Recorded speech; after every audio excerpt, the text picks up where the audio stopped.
Ibrat uchun sizga mana bu videoni ilindik. Albatta ko'ring.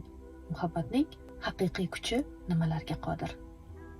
Xitoylik uzoq yo'lga qatnovchi shofyor falaj ayolini mashinasida parvarishlab, minglab kilometr yo'lni bosib o'tardi.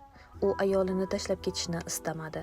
2020-yilda Sauning yiqilib tushadi va bosh miya jarohati sabab falaj bo'ladi. U gapira olmas, harakat qila olmas edi. Shifokorlar yordam bera olmasliklarini, uni hospisga topshirishni taklif qildilar.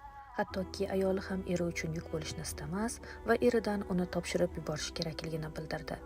Lekin eri buni rad etdi va men seni yolg'iz qoldirmayman dedi.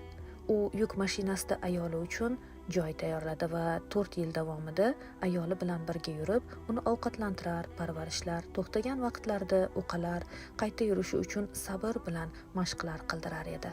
Undan nega bunday ishlarni qilayotganini so'rashdi. Erkak shunday deb javob berdi. U mening maktabdagi sevgim edi. 10 yil davomida yo'lda yurgan vaqtlarim u bir o'zi oilamga qaradi. Qanday qilib men uni hozir tashlab keta olaman? 2 yil o'tib, u gapirishni, yurishni boshladi. Shifokorlar esa hayratda edi. Uzoq yillik jimlikdan keyin uning ilk so'zlari mening erim hech qachon taslim bo'lmaydigan buyuk inson deydi.